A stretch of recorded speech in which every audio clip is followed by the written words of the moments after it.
Bonsoir. Avant de parler du match, je voudrais savoir pourquoi Ravi a été pas sur le match. Parce que hier, comme vous le savez, il s'est entraîné avec nous et dans les 2 dernières minutes du jeu, il a ressenti une douleur à son adducteur. Donc on a attendu ce matin pour voir vraiment si c'était peut-être une adhérence d'une cicatrice qui avait lâché. Bon, il avait toujours mal ce matin, donc comme j'ai dit à Ravi, en accord avec Ravi, on ne va pas prendre de risques, puisque bon, ça serait me foutre en l'air la préparation que l'on y a fait depuis 15 jours, en espérant, mais je pense que c'est pas grand-chose. Malheureusement, je n'ai pas pu le mettre dans le groupe aujourd'hui, alors qu'il était prévu. J'espère que ça sera le cas pour Caen, mais bon, il va falloir attendre demain matin pour voir comment il réagit. Voilà. C'est vraiment une mauvaise année pour lui. Quel est ton analyse du match? On m'a dit que tu étais plutôt soulagé. Match de coupe, typique match de coupe. Ni plus ni moins.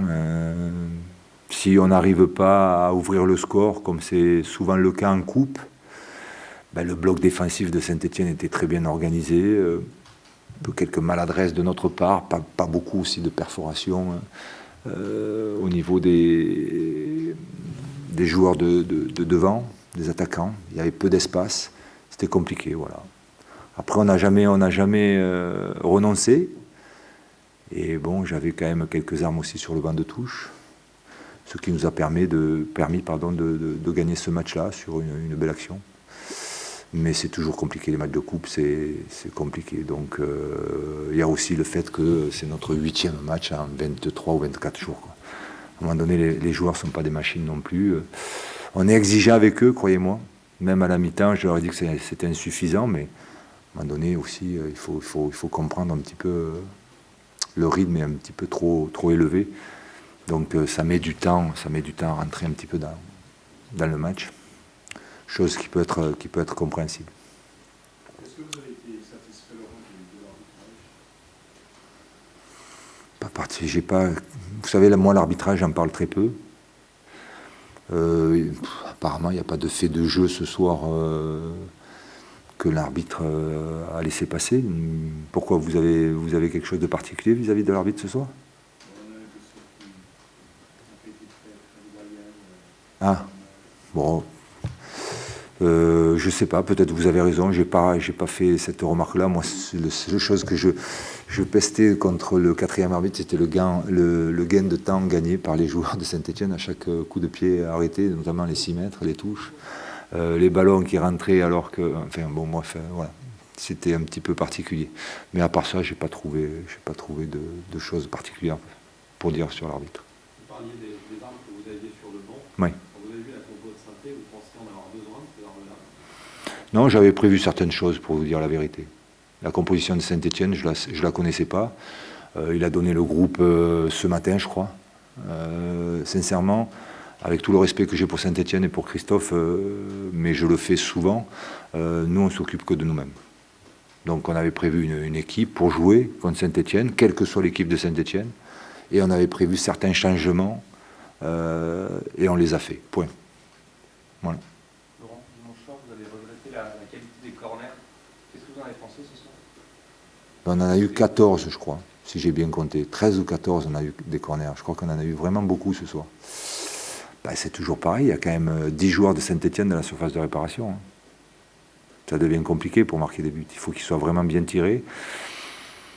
Ils n'ont pas été tous bien tirés, mais il y en a eu quelques-uns qui sont passés là où on espérait. Malheureusement, il y a toujours eu ou le gardien. Voilà. C'est compliqué, même sur coup de pied arrêté, de marquer quand vous avez toute une équipe dans la surface de réparation. C'est quand même une force, c'est bizarre. Oui, mais je pense sincèrement qu'avec le potentiel que nous avons et les joueurs que nous avons dans le domaine aérien, ça reste une force. Après, c'est souvent la loi des séries. Gardons-les pour un petit peu plus tard. Coup de pied arrêté, si on peut. Bah écoutez, je me mets un petit peu à leur place, ou j'imagine un petit peu jouer à 17, 18, 20 ans ou 21 ans, alors qu'on n'a pas l'habitude de jouer en pro et de jouer au Parc des Princes contre le Paris Saint-Germain. Ça va être un souvenir mémorable pour eux. Après, bon, voilà, ils ont joué avec leur qualité. On ne pouvait pas aussi penser que c'était une équipe qui allait prendre des risques, qui allait jouer, qui allait construire. Non, elle a très bien défendu, un bloc très bas, pour ne pas dire autre chose. Et elle a essayé de profiter des 2 ou 3 espaces qu'on leur a laissés en contre.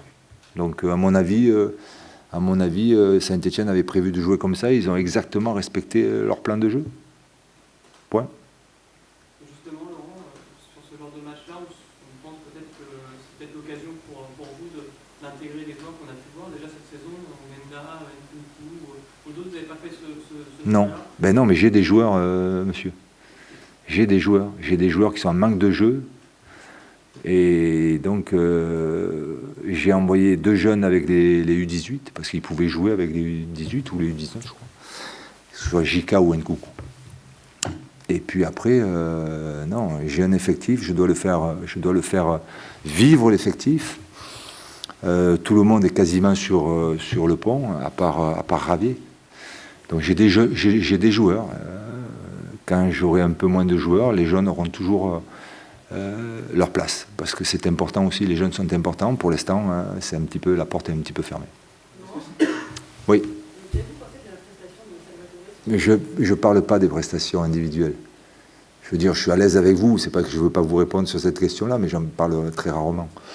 Donc, pour être poli quand même, parce que c'est pas parce que vous êtes une femme, mais je vais vous répondre. Il a fait un bon match comme l'équipe. Comme l'équipe, ouais. Oui. Initialement, Boucher n'était pas prévu dans le groupe. Oui. Il était sur le banc. Oui.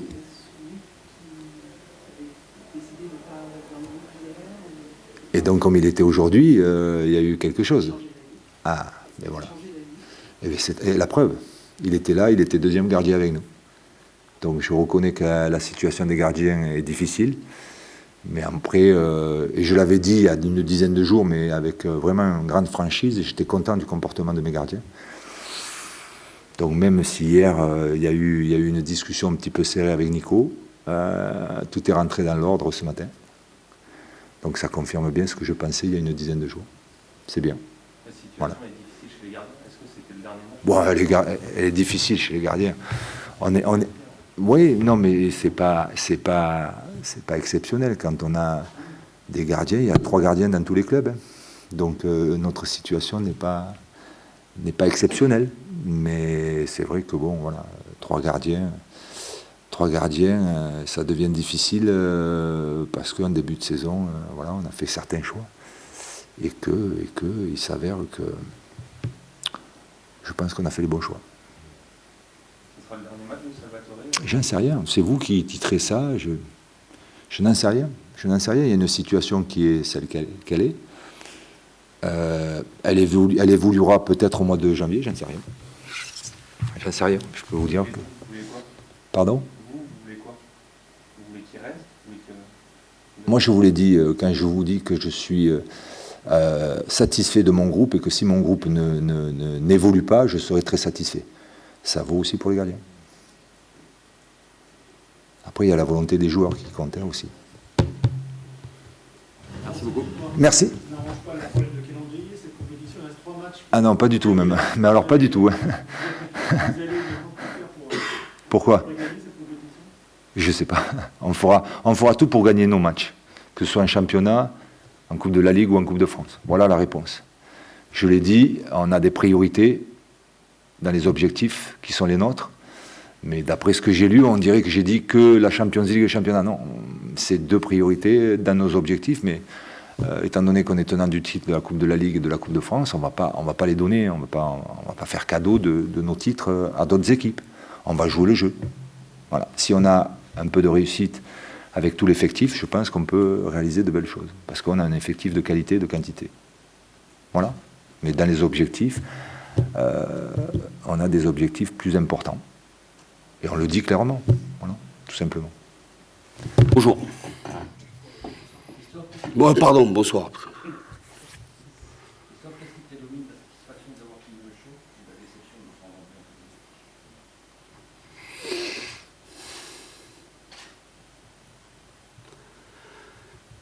Si on n'avait pas pris ce but-là, il aurait fallu jouer peut-être une demi-heure de plus. Quoi qu'on aurait pu avoir un coup de pied arrêté dans le temps additionnel. Non, Prélomi, avec, en toute honnêteté, c'est que cette équipe-là, ces joueurs-là, à la fois les cadres, qui ont fait le match qu'il fallait faire, dans des conditions difficiles, et nos jeunes ont fait honneur à nos couleurs, ont fait honneur à nos supporters, ont fait honneur à la compétition, dans le sens où j'ai mis du temps à trouver l'équipe, à trouver le meilleur équilibre, en préservant ce que l'on peut préserver, ce qu'on pouvait préserver encore, et que tout en mettant mon équipe qui a été plusieurs fois remaniée sur une feuille, je ne voulais pas que les joueurs pensent qu'on allait prendre une valise. Parce que ce n'était pas l'objectif du match. L'objectif du match, c'était que tous ceux qui allaient pouvoir s'exprimer ce soir au Parc des Princes, face à une des meilleures équipes d'Europe, dans un stade qui était aussi un symbole en France, le Parc des Princes, devant les caméras de France Télévisions, il fallait que ces joueurs-là profitent de ce moment-là, profitent de jouer un match sans aucune pression, sans aucune obligation de résultat. Et c'est ce que j'ai vu sur la durée du match. Donc, voilà, mes joueurs, mes cadres, mes jeunes joueurs ont pris du plaisir à jouer le match, ont pris du plaisir à être rigoureux sur un plan tactique, parce qu'il fallait l'être. Et que finalement, on se fait battre à la 86e minute. Et que dans l'absolu, quand vous tirez Paris à Paris, dans le 29e match de votre première partie de saison, c'est difficile. Et que finalement, j'ai trouvé mes joueurs à prendre du plaisir à jouer de cette manière-là. Voilà. Le bloc défensif que vous avez utilisé ce soir, vous allez le réitérer pour d'autres matchs? Non, je crois que si on joue comme ça dans le chaudron, ça va être un peu compliqué quand même. Non, en étant très honnête avec vous, en ayant vu quand même beaucoup de matchs de Paris, déjà, parce que quand Paris est en Coupe d'Europe, je suis un fidèle supporter des équipes françaises, donc j'ai vu beaucoup de matchs. J'ai vu aussi les derniers matchs de Paris, j'ai vu notamment le dernier match de Paris à Angers. Et j'ai trouvé Angers très rigoureux, très bien organisé, parce que la réalité des choses, c'est que si vous pensez que vous pouvez faire le jeu contre Paris, si vous pensez que vous pouvez attaquer contre Paris, on fait comme on a fait ces derniers temps, on en prend 4 ou 5. Encore plus avec une équipe très très jeune, et que je voulais pas que mes jeunes joueurs, nos jeunes joueurs, sortent du parc et de leur premier match, pour certains de leur premier match, pour certains leur premier voyage avec l'équipe, sortent avec une raclée. Et je suis très heureux, mais alors je le dis avec beaucoup d'émotion, je suis très heureux que mes joueurs puissent sortir de ce match-là avec un sentiment de fierté, du travail accompli et du respect de nos couleurs. Et en venant ici, j'ai croisé pas mal de nos supporters, j'ai eu pas mal de textos. Et vous savez, nos supporters sont très fiers de ce qu'ont fait nos gamins. Et ça, c'est bien. Et puis, c'est un apprentissage à vitesse grand V. Ce match-là vaut sûrement 20 ou 25 matchs de CFA. Donc, en 1h30, ils ont pu acquérir un maximum d'expérience. Maintenant, à eux de continuer à progresser, à être sérieux et de venir taper à la porte de l'équipe professionnelle. Christophe, justement, Ornel et Pierre-Gabriel, c'est plusieurs fois qu'on le voit. On a l'impression que ça devient un peu plus qu'un jeune qui vient taper à la porte. Oui, mais ça reste quand même un jeune qui est quelquefois pris dans des situations où il doit rectifier. On fait beaucoup de travail vidéo. Je parle beaucoup avec Ronny. Je fais beaucoup de travail vidéo aussi avec lui. Il a des atouts importants au poste, dans le rôle. Il a maintenant à parfaire, mais c'est aussi normal, et heureusement que c'est comme ça, son positionnement et son placement sur certaines situations. Voilà. Mais il a été intéressant, mais il a été intéressant comme d'autres jeunes ont été très intéressants ce soir. pas quelques regrets en vous disant que si vous aviez été plus audacieux, vous auriez pu embêter un peu plus ce Je crois pas. PSG? Parce que ça s'est joué sur un faux rythme. Donc, Ça s'est joué. Oui, bon, le rythme, c'était pas nous de l'imposer quand même. non, pas vous l'imposer, mais Non, je crois que non. Je pensais. J'ai vu pas mal d'équipes audacieuses ici. Je sais que nous, on a aussi joué quelquefois de manière audacieuse, avec un écart de 4-5 buts. Encore, je vous le dis, honnêtement, avec cette équipe qui manquait cruellement d'expérience, je pense que les joueurs ont déjà tout donné et tenté certaines choses, malheureusement sans mettre trop de danger sur le but adverse. Vous parliez de danger tout à l'heure, c'est la priorité de cette semaine, dimanche, 14h. Comment il s'annonce ce match pour vous avec tous les blessés? Ben déjà, je vais voir qui on peut récupérer comme blessé. Pas grand monde. On aura de la fraîcheur sur des joueurs cadres. Angers ne va pas changer sa manière de jouer. Ils vont nous laisser la possession de balle. Et ils vont nous chercher à nous contrer. Ils ont de gros points forts sur leur coup de pied arrêté. Il faudra être à la fois efficace, ambitieux, mais aussi bien équilibré pour éviter de concéder des coups de pied arrêtés et des contres. Mais on jouera ce match-là pour gagner. Et si ce soir, d'une manière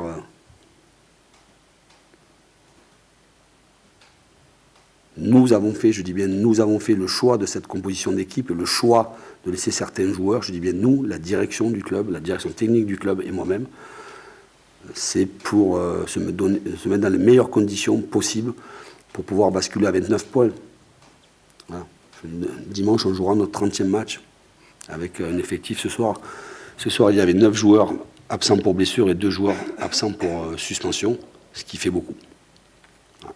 Mais ça, voilà, les jeunes ont pu s'exprimer, se montrer. Et voilà. Maintenant, on verra bien. J'ai vu que le tirage a été fait déjà. Voilà. Voilà, ben si on avait fait, vous savez, on avait 1%. J'ai posé une question en causerie, comme pourcentage de chance on avait d'être qualifié, et certains de mes joueurs, pas certains, les seuls joueurs qui ont répondu 1%, mais si on avait réussi ce 1%, on aurait eu un derby. Mais malheureusement, ce n'est pas le cas. Dommage. au fil de la rencontre, parce que tu t'es pris à y croire de plus en plus. À la 80e minute. À la 80e minute, j'avais une dernière option. Et je pense que si on avait été 0-0 dans le temps additionnel, je pense qu'un bon tireur de coup de pied arrêté serait rentré à ce moment-là. Mais voilà. Je suis déçu pour les joueurs, évidemment pour nos cadres, mais pour mon équipe, je suis déçu. Après, moi, je ne dois pas l'être. Voilà. Merci. Passez de bonnes fêtes.